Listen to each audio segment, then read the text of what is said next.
So this is the A588 Wallace collection rapier. It's based on a piece by Andrea Ferreira. I am told he was the person to go to for a really, really posh Italian style rapier. It is absolutely beautiful. There is nothing other to say about this. If I'm going to be incredibly, it's going to be the first thing I'm going to point out, and this is an insane quibble because of the quality of this work, is that the fullering is not machine perfect. Because it's not done on a machine, this is hand ground, and it's absolutely lovely. There is a slight movement in the fullers, as you would imagine there would be, and I'll show you a close-up of this in a little while as we go up. But again, because it's hand worked, this is not an issue in the slightest. And the same on this side. They're very, very even. They're lovely and deep as you get to the ricasso. There's a beautiful cutting on the ricasso as well on either side, very, very square and very even. The work closer towards the hilt is even more beautiful. It's very simple. Simple engraving in one of the fullers, as you would imagine, but very clean and incredibly pristine engraving. Now, the bars are very interesting in that you have this absolutely delightful line and grind work on each of the bars going around on the quillons. But that doesn't go to the inside, which shows that this has been added on afterwards. And which is really, really lovely, is when you get to see the inside of the bars wherever the finger's going to be in contact on the inside. And again, I'll show you shots of this in a little bit. But as we go in here, all of this is incredibly smooth on the inside. So wherever your fingers are, you're not getting this rough work, okay? And all of that rough work, all that file work is incredibly beautiful, to the point where you get to the pommel. This is delightful. This has been hand done, is phenomenal. The wire work on the grip, I cannot fault in the slightest. Here, I think this is a real game changer for Marco.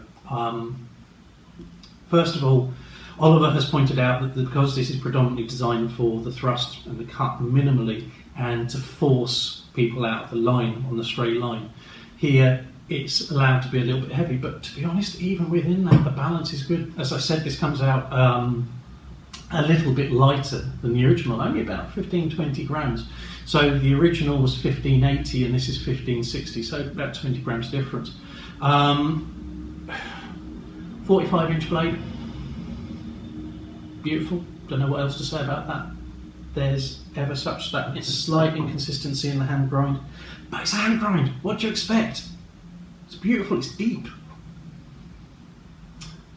You need to see the Turk's head on this. This is a stunning piece of kit. Smooth bars on the back, absolutely great, and that adds actually to the aesthetic effect where you come round to this side. I cannot state quite clearly enough what an absolutely beautiful sword this is. It is sharp, it's not ridiculously sharp, but it has a good angle on the blade as well, so you have a nice chiselling effect to this. But that is quite stunning. I will give you some close-up shots. I don't know what else to say. I'm absolutely blown away by this, and thank you very, very much, Oliver, for letting me look at it, and for Marco to bring it up. I actually sent Marco down the road so he couldn't see if I said anything nasty about it as I took it out. There is nothing nasty to say about this. It's a masterpiece. This would grace any museum, any private collection.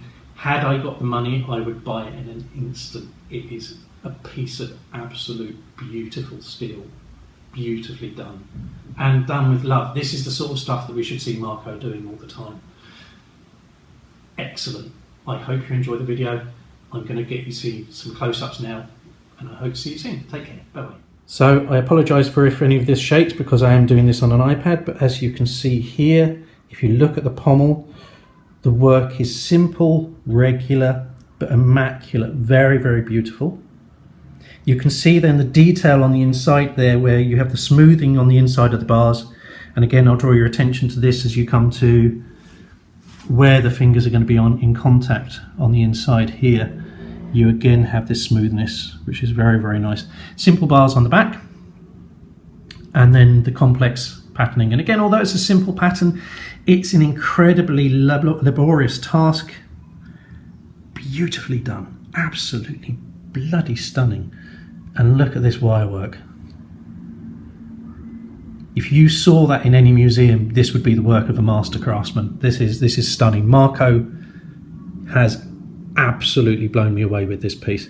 Again, I am immensely grateful to Oliver for letting me see it. So one final point here, as I move up the blade here, you can maybe see, even when I'm looking at it like this, when you see it in isolation, you cannot really see the variation in the depth of the fullering, and it looks brilliant. In summary, I think we are going to see Marco shift further and further away from his more HEMA training work and into this, and quite rightly so.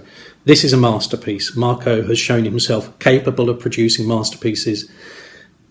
Exceptional. I expect the prices of these things to skyrocket, and quite justifiably so.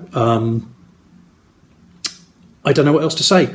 You can see how perfect a job he's done on this, and I really hope to see more.